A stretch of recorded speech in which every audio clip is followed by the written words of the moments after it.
আমি ক'ত বগৰী পাওঁ পথাৰত আলোচনা কৰি আছো। চল চল চল ছোৱালীটো বোলে সৰুতে হাগি কিনে নাৰাত মুচিছিল। সেই নাৰাবিলাক দেখি এতিয়া মনত পৰি আছে আমাক কৈ আছে কঁঠালৰ পাতে দি কটি মুচিছিলো।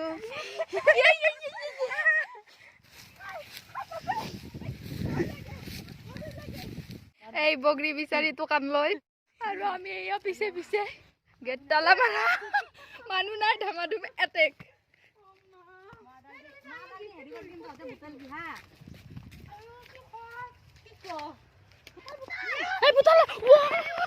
ধুনীয়া বগৰী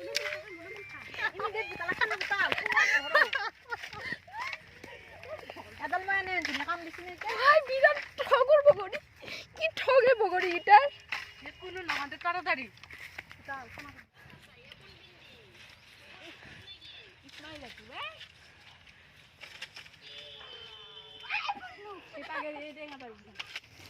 বগৰী বগৰী ৰাতত ঠাণ্ডা অলপ হ'লে দিবই লাগিব।